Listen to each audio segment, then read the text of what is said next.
What is happening? Welcome back to the YouTube. Welcome to episode 7 now of the journey, and today's video is a training day, full day of eating. So I'll actually chuck up on screen just now the macros for the day, and we split that into 4 meals at the minute, and we'll potentially go to 5 meals just as food gets a little bit higher throughout the scaling phase, but for now 4 meals is working well. Obviously, with there being no video last week, I will give a quick update on how the last few weeks have been since the meetup. So we are now into week 6 of the gaining phase. I'll chuck up some shots on screen just now of how we were looking prior to getting ill, which I'll touch on in a minute. So that was from the first week back from the meetup. Really happy with these shots, being 6 weeks. I say 6 weeks into gaining. We haven't really gained much weight. Food has gone up, but realistically, I do want to start seeing food getting pushed a little bit higher just to, actually start gaining weight, because we are still sitting around that 83 to 84 kilogram mark, which, I've been sitting for quite a while now. Despite the fact though, the look has been getting better, so it's not a case of this time's been unproductive, but at the same time, it would be nice to start seeing that scale weight start to rise over the coming weeks and months ahead, and I'm sure it will, as we begin to get some food increases. But as I was saying, so the first week back was very good. Starting to train out of both JP's and Muscle Hut now, which I'm very much enjoying. But we did get ill, actually this week, around Monday this week. So when I was training legs, I was starting to feel a little bit unwell, and we did have some sort of flu for a good few days. So I've actually been off training Monday, Tuesday, Wednesday, Thursday, Friday. I was planning to film on Friday, but obviously, not film on Friday, film on Wednesday. But obviously I wasn't training, and it was going to be a training video. So thought it would be better just to obviously film a wee full day of eating today. So that is the update on me. We've still got a long time left of gaining, obviously feeling a good bit better now, and just very excited to attack the coming weeks and months ahead of this gaining phase. In terms of myself today, so far we have actually done quite a lot. It is 9 o'clock, I want to say.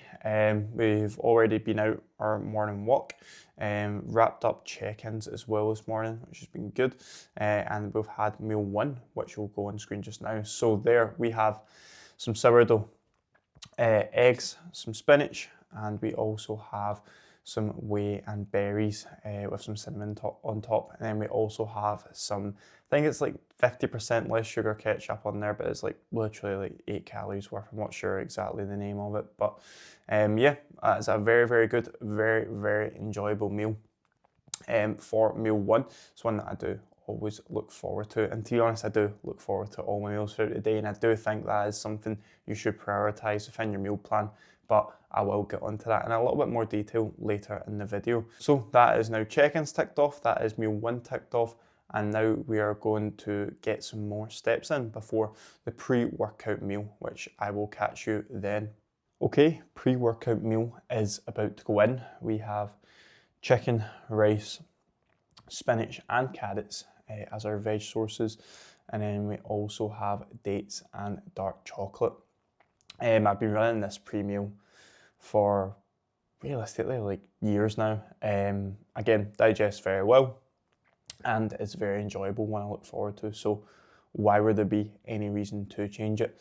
And this will remain my pre-workout meal for the foreseeable future, but it will have been on screen there, and the total macros as well. I do like to place majority of my carbohydrates within that workout window, so pre and post workout.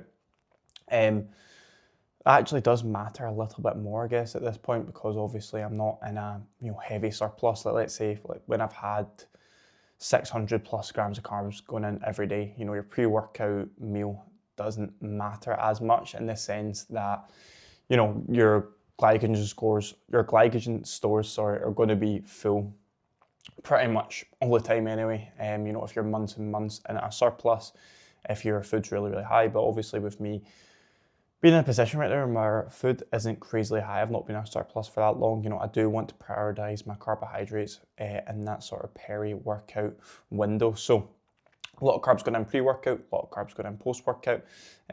Also will chuck up the intra that we're running today as well, which is just 25 grams of carbs and some EAAs. And the next thing you'll see from me is in the car. I won't be bringing you into the gym with me. I won't be doing any, mic'd up stuff in the gym, but we'll go over the session itself post-session, which is always very, very exciting. So we've got pushing arms today, which is one that I always very much look forward to.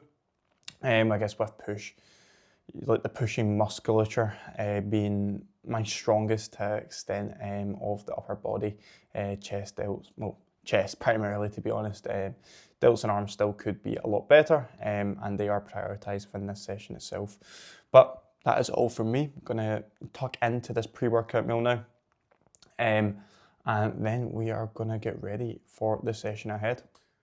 So we are back now. It is post-workout. We have just finished up a really, really good push and arm session, a very enjoyable one. Obviously the first push and arm session back, as we did miss our last rotation. And we are about to have our post-workout meal now, which is very similar to the pre-workout meal. We have chicken and rice, again, same portions as before.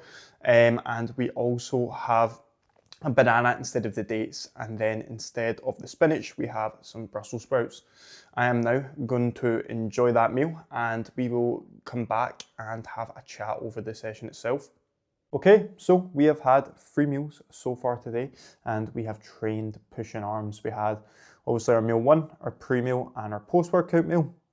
3 really, really enjoyable meals for myself. And again, it just highlights the importance of having a meal plan that you enjoy. I personally, I guess it wasn't really an experiment, but while I was ill there, I had 4 rest days in a row, and I ran a macros approach. Realistically, it was just taking meals from my training day food and making them a little bit smaller, combining them with a few of my rest day meals and putting that in like a day of eating. So it's not, the standard if it fits your macros approach where, you can try and fit in things.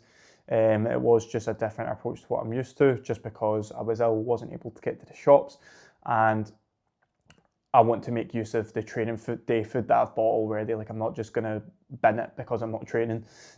So anyway, as I was saying there, for me, like, although I didn't try a proper if it fits your macros approach, I just think that meal plan is so much easier. I chose to spend, a good 5-10 minutes the night before planning out what I was going to eat the next day. And then like every time I went to go make a meal, I had to go back and look through my MyFitnessPal and check the amounts of what I was going to make, just because obviously I'm not going to remember it if I'm not having it every day.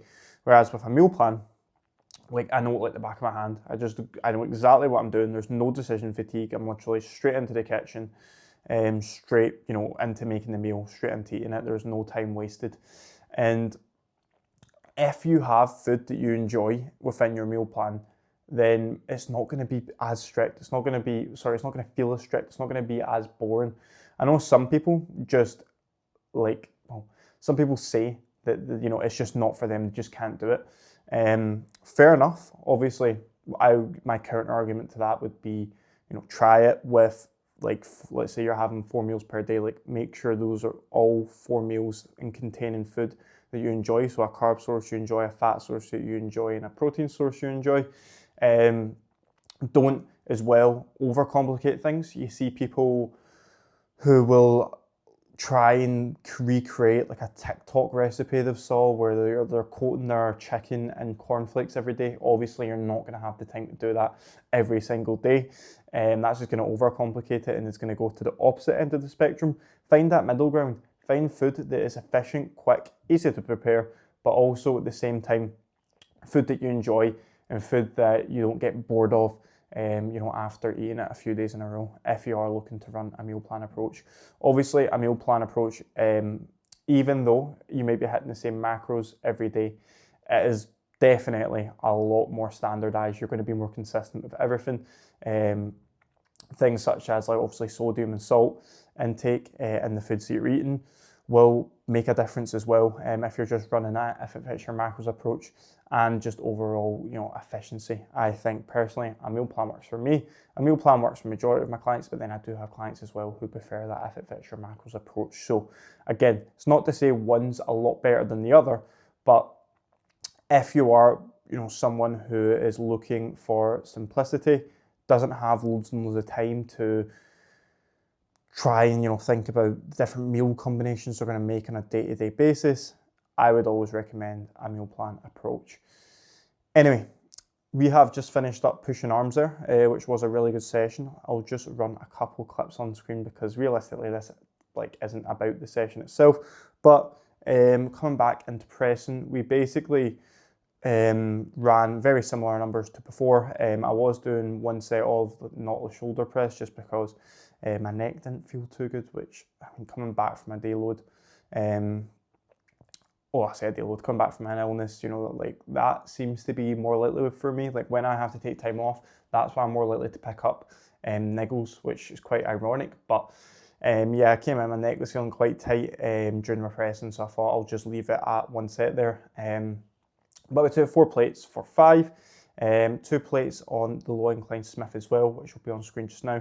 Really enjoying that sort of combination, going from the high incline Nautilus press to the lower incline Smith press, which is pretty much almost a flat press with the way I set it up. Before finishing off the presses with dips, which will be on screen now. Then we also got some post-workout shots. Reasonably happy with the look. I understand I need to be a lot bigger, I need to grow a lot more. I wouldn't say it's my best look, just considering obviously I'm coming back from an illness, but again, can't complain too much, reasonably happy, just hungry for more.